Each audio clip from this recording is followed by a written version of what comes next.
हरि ओम सर्वेभ्यो नमो नमः। आज आप लोगों के समक्ष पंचतंत्र नाम की जो कहानियों का संग्रह जो पुस्तक है विष्णु शर्मा जी की, यह बहुत प्रसिद्ध है और इससे प्रश्न भी जो है परीक्षा में पूछे जाते हैं, जीवन के लिए भी उपयोगी है। अतः आज आप पंचतंत्र की कथा का श्रवण करेंगे। आप देखेंगे पंचतंत्र आचार्य विष्णु शर्मा के लोक प्रसिद्ध संस्कृत ग्रंथ पंचतंत्र का जो है यह हिंदी रूपांतर है, यद्यपि वह संस्कृत में है श्लोक के, हाँ है उसके, फिर जो है हिंदी में और अन्य भाषाओं में इसका जो है अनुवाद हुआ है। तो इस तरह से यह पंचतंत्र की यह कथा है और इसमें जो तंत्र हैं, जैसे प्रथम तंत्र है मित्र भेद, फिर द्वितीय तंत्र है मित्र संप्राप्ति, उसके बाद जो है तृतीय तंत्र है काकोलूकीयम, चतुर्थ है जो है लब्ध प्रणासम और पंचम है जो है अपरीक्षित कारकम। इस तरह से जो है इसमें पंचतंत्र मीन्स पांच जो है तंत्र हैं, आपको यह जो है जानकारी प्राप्त हो गई। और प्रथम तंत्र है मित्र भेद। मित्र भेद में जो इसके जो है जो चैप्टर वाइज है, जैसे अनाधिकार चेष्टा पहला चैप्टर है, फिर दूसरा जो है ढोल की पोल, अक्ल बढ़िया भैंस, चौथा है बगुला भगत, पांचवा सबसे बड़ा बल बुद्धि बल, कुसंग का फल, रंगा सियार, फूक फूक कर पग धरो, घड़े पत्थर का न्याय, हितैषी की सीख मानो, दूरदर्शी बनो, एक और एक 11, कुटिल नीति का रहस्य, सीज न दीजे बानरा, मतलब सीख न दीजे बानरा, बानरों को जो है सीख नहीं देनी चाहिए, तो सीख न दीजे बानरा, शिक्षा का पात्र, मित्र द्रोह का फल, करने से पहले सोचो, जैसे को तैसा, और मूर्ख मित्र। तो इस तरह से 19 प्रकरण है इसमें। तो आज हम लोग सबसे पहला प्रकरण जो है अनाधिकार चेष्टा जो है देखेंगे, उसका अध्ययन करेंगे। बाकी और भी आपको सारी चीज़ें जो है इसमें जो भी हैं उसको जो है बताते रहेंगे। देखिएगा प्रथम तंत्र जो है यह क्या है, मित्र भेद है। तो इसको आप पहले समझ लीजिए, इसकी थोड़ी सी जो है कुछ बातें बताई जा रही हैं। जैसे महिलारोप्य नाम के नगर में वर्धमान नाम का एक जो है बणिक पुत्र रहता था। उसने धर्मयुक्त रीति से व्यापार में पर्याप्त जो है धन पैदा किया था, किंतु उतने से उसे संतोष नहीं था, और भी अधिक धन कमाने की इच्छा थी। 6 उपायों से ही धनोपार्जन किया जा सकता है, जैसे भिक्षा, राजसेवा, खेती, विद्या, सूद और व्यापार। सूद का मतलब वही जो है जो ब्याज होता है, जैसे किसी को पैसा दिए तो उसका जो है सूद, तो सूद और जो है व्यापार। इससे जो है इनमें व्यापार का साधन ही सर्वश्रेष्ठ है। व्यापार के भी अनेक प्रकार हैं, उनमें सबसे अच्छा यही है कि प्रदेश में जो है उत्तम वस्तुओं का संग्रह करके स्वदेश में उन्हें जो है बेचा जाए, सस्ते मूल्य में जो है ला करके प्रदेश से और स्वदेश में जो है बेचा जाए। यही जो है सबसे अच्छा जो है इसमें बताया, उनमें सबसे अच्छा यही है व्यापार। और यही सोचकर वर्धमान ने अपने नगर से बाहर जाने का संकल्प किया। मथुरा जाने वाले मार्ग के लिए उसने अपना रथ तैयार करवाया। रथ में 2 सुंदर सुदृढ़ बैल लगवाए। उनके नाम थे संजीवक और जो है नंदक। तो कभी कभी परीक्षा में पूछ लिया जाता है, तो उनके नाम क्या थे, संजीवक और जो है नंदक। वर्धमान का रथ जब यमुना नदी के किनारे पहुंचा तो संजीवक नाम का बैल नदी तट के दलदल में फंस गया। वहां से निकलने की चेष्टा में उसका पैर भी टूट गया। वर्धमान को यह देख करके बड़ा दुख हुआ।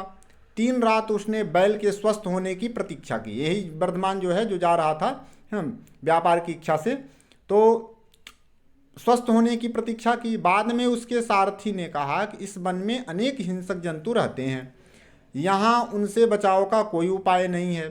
संजीवक के अच्छा होने में बहुत दिन लग जाएंगे।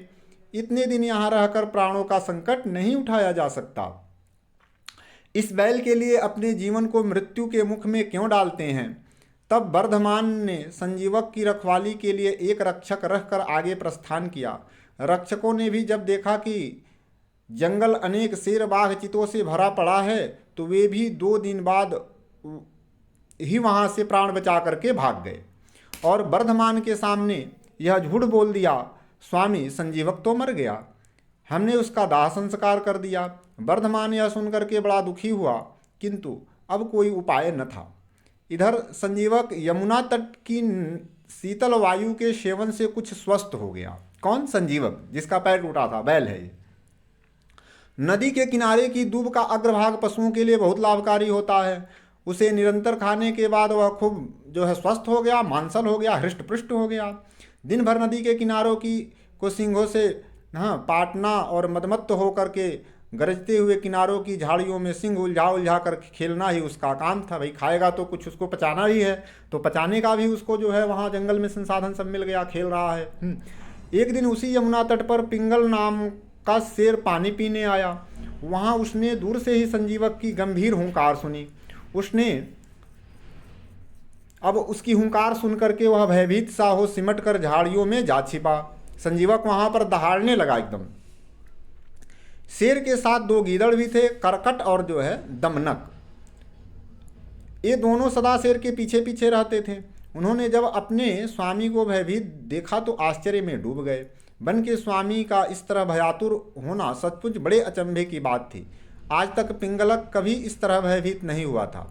दमनक ने अपने साथी गीदड़ को कहा, करटक नाम था क्या, करटक और जो है दमनक। तो दमनक ने अपने साथी गीदड़ से कहा, करटक हमारा स्वामी वन का राजा है, सब पशु उससे डरते हैं। आज वही इस तरह सिमट कर डरा सा बैठा है। प्यासा होकर भी वह पानी पीने के लिए यमुना तट तक जाकर लौट आया। इस कारण का कारण क्या है? अब उस बैल का जो बैल था जो है वो दहाड़ा बड़ी तेजी से, तो ये डर गया था सिंह। समझा, लगता है हमसे भी कोई तगड़ा खिलाड़ी आ गया है। हम तो इस तरह से जो है इसका कारण क्या है? तो करटक ने उत्तर दिया, दमनक कारण कुछ भी हो, हमें क्या, दूसरों के काम में हस्तक्षेप करना ठीक नहीं है। जो ऐसा करता है वह उसी बंदर की तरह तड़प तड़प कर मरता है जिसने दूसरों के कामों में कौतूहलवश व्यर्थ ही हस्तक्षेप किया था। दमनक ने पूछा, यह क्या बात कही तुमने? करटक ने कहा, सुनो। तो अब यहाँ पर जो है आप देखेंगे अनाधिकार चेष्टा, यह जो है प्रकरण आपका प्रारंभ हो रहा है। तो देखिए, अव्यापारेषु व्यापारम यो नरः कर्तुमिच्छति स एव निधनम याति कीलोत्पाटी व वानरः। दूसरों के काम में हस्तक्षेप करना मूर्खता है। जो कोई यदि आप कुछ काम कर रहा है तो उसमें हस्तक्षेप नहीं करना चाहिए। हानि लाभ ऊंच नीच ये सभी जगह जो है संसार है, तो हानि भी होगा लाभ भी होगा, कमियां भी रहेंगी उसमें कुछ, तो उन्हीं कमियों से व्यक्ति सीख करके और जो है पूर्ण और जो है दृढ़ बनता है। तो यहाँ पे हम देखेंगे जो है कि अव्यापारेषु व्यापारम यो नरः कर्तुमिच्छति स एव निधनम याति कीलोत्पाटी व वानरः। दूसरे के काम में हस्तक्षेप करना क्या है? मूर्खता है। एक गांव के पास जंगल की सीमा पर मंदिर बन रहा था। वहां के कारीगर दोपहर के समय भोजन के लिए गांव में आ जाते थे। एक दिन जब वे गांव में आए हुए थे तो बंदरों का एक दल इधर उधर घूमता हुआ वहीं आ गया जहां कारीगरों का काम चल रहा था। कारीगर उसी समय वहां नहीं थे, कारीगर कहीं इधर उधर गए होंगे। बंदरों ने इधर उधर उछलना और खेलना शुरू कर दिया। वही एक कारीगर सहतीर को आधा चीरने के बाद उसमें कील फंसाकर चला गया था। एक बंदर को यह कौतूहल हुआ, मतलब जिज्ञासा हुई कि यह कील यहाँ पर क्यों फंसी है। तब आधे चिरे हुए सहतीर पर बैठकर वह अपने दोनों हाथ से कीले को बाहर खींचने लगा। कील बहुत मजबूती से वहाँ गड़ी हुई थी, इसलिए वह बाहर नहीं निकली। लेकिन बंदर भी जो है हठी था, बंदर का स्वभाव जो है वह पूरे बल से कील निकालने में जूझ गया। अंत में भारी झटके के साथ वह कील निकल आई, किंतु उसके निकलते ही बंदर का पिछला भाग सहतीर के चिरे हुए दो भागों के बीच में आकर चिपक गया। अभागा बंदर वहीं तड़प तड़प करके मर गया। इसीलिए मैं कहता हूँ कि हमें दूसरों के काम में हस्तक्षेप नहीं करना चाहिए। हमें शेर के भोजन का अवशेष तो मिल ही जाता है, अन्य बातों की चिंता क्यों करें? दमनक ने कहा, करटक तुझे तो बस अपने अवशिष्ट आहार की ही चिंता रहती है, स्वामी के हित की तो तुझे परवाह ही नहीं है। करटक, हमारी हित चिंता से क्या होता है? हमारी गिनती उनके प्रधान सहायकों में तो है ही नहीं। बिना पूछे सम्मति देना मूर्खता है, इससे अपमान के अतिरिक्त कुछ नहीं मिलता। दमनक, प्रधान अप्रधान की बात रहने दो। जो भी स्वामी की अच्छी सेवा करेगा वह प्रधान बन जाता है, जो सेवा नहीं करेगा वह प्रधान पद से भी गिर जाता है। राजा, स्त्री और लता, यही नियम है कि वे पास रहने वालों को ही अपनाते हैं। करटक, तब क्या किया जाए? अपना अभिप्राय स्पष्ट स्पष्ट कह दें। दमनक, आज हमारा स्वामी बहुत भयभीत है। उसके भय का कारण जानकर संधि, विग्रह, आसन, संश्रय, द्वैधी भाव आदि उपायों से हम भय निवारण की सलाह देंगे। करटक, तुझे कैसे मालूम कि स्वामी भयभीत है? दमनक, यह जानना कोई कठिन काम नहीं है। मन के भाव छिपे नहीं रहते। चेहरे से, इशारे से, चेष्टा से, भाषण शैली से, आँखों की भ्रू भंगिमा से वे सब सामने आ जाते हैं। आज हमारे स्वामी भयभीत हैं। उसके भय को दूर करके हम उसे अपने बस में कर सकते हैं। तब वह हमें अपना प्रधान सचिव बना लेंगे। करटक, तू राज सेवा के नियमों से अनभिज्ञ है, स्वामी को बस में कैसे करेगा?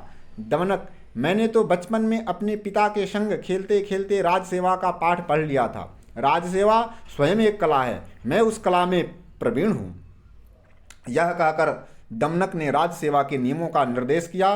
राजा को संतुष्ट करने और उसकी दृष्टि में सम्मान पाने के अनेक उपाय भी बतलाए। करटक दमनक की चतुराई देखकर दंग रह गया। उसने भी उसकी बात मान ली और दोनों से राजसभा की ओर चल दिए। दमनक को आता देख पिंगलक द्वारपाल से बोला, हमारे भूतपूर्व मंत्री का पुत्र दमनक आ रहा है, उसे हमारे पास बेरोक आने दो। दमनक राजसभा में जाकर पिंगलक को प्रणाम करके निर्दिष्ट स्थान पर बैठ गया। पिंगलक ने अपना दाहिना हाथ उठाकर दमनक से सकुशल क्षेम पूछते हुए कहा, कहो दमनक, सब कुशल तो है? बहुत दिन बाद आए, क्या कोई विशेष प्रयोजन है? दमनक, विशेष प्रयोजन तो कोई भी नहीं, फिर भी सेवक को स्वामी के हित की बात कहने के लिए स्वयं आना चाहिए। राजा के पास उत्तम, मध्यम, अधम सभी प्रकार के सेवक हैं। राजा के लिए सभी का प्रयोजन है, समय पर तिनके का भी सहारा लेना पड़ता है। सेवक की तो बात ही क्या, आपने बहुत दिनों बाद आने का उपालंब दिया है। उसका भी कारण है। जहाँ कांच की जगह मणि और मणि की स्थान पर कांच जड़ा जाए, वहाँ अच्छे सेवक नहीं ठहरते। जहाँ पारखी नहीं, वहाँ रत्नों का मूल्य नहीं लगता। स्वामी और सेवक परस्पराश्रयी होते हैं, एक दूसरे के आश्रयी होते हैं, परस्पराश्रयी होते हैं। उन्हें एक दूसरे का सम्मान करना चाहिए। राजा तो संतुष्ट होकर सेवक को केवल सम्मान देते हैं, किंतु सेवक संतुष्ट होकर राजा के लिए प्राणों की बलिदान दे देता है। पिंगलक दमनक की बातों से प्रसन्न होकर बोला, तू तो हमारे भूतपूर्व मंत्री का पुत्र है, इसलिए तुझे जो कहना है निश्चिंत होकर कह दे। दमनक, मैं स्वामी से कुछ एकांत में कहना चाहता हूँ। 4 कानों में ही भेद की बात सुरक्षित रह सकती है, 6 कानों में कोई भेद गुप्त नहीं रह सकता है। तब पिंगलक ने इशारे से बाघ, ऋक्ष, चिते आदि सब जानवरों को सभा से बाहर भेज दिया। सभा में एकांत होने के बाद दमनक ने शेर के कानों के पास जाकर के प्रश्न किया। क्या प्रश्न किया? दमनक बोलता है, स्वामी, जब आप पानी पीने गए थे तब पानी पिए बिना क्यों लौट आए थे? इसका कारण क्या था? पिंगलक ने जरा सूखी हंसी हंसते हुए उत्तर दिया, कुछ भी नहीं।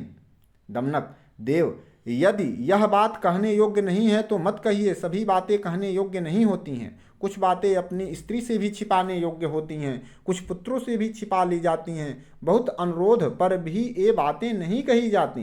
पिंगलक ने सोचा, यह दमनक बुद्धिमान दिखता है, क्यों न इससे अपने मन की बात कह दी जाए। यह सोचकर वह कहने लगा।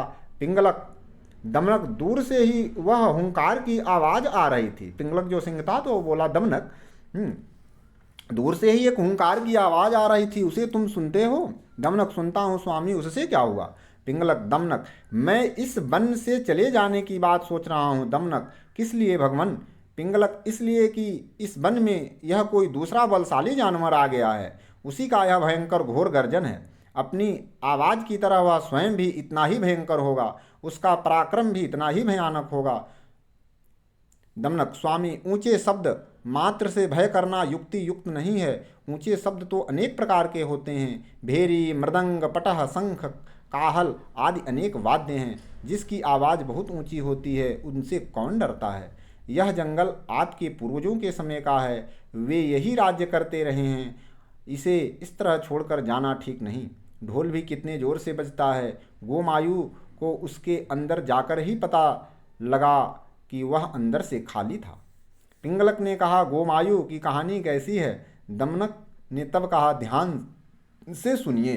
अब हम लोग अगले क्रम में ढोल की पोल, यह जो कथा है, हाँ, शब्द मात्रम न भीतव्यम, मतलब शब्द मात्र से नहीं डरना चाहिए, वहाँ पर उसकी जो है वास्तविकता का जो है पता लगाना चाहिए। तो इस तरह से ढोल की पोल की कथा हम लोग अगले प्रकरण में श्रवण करेंगे। आज बस इतना ही। हरिओम।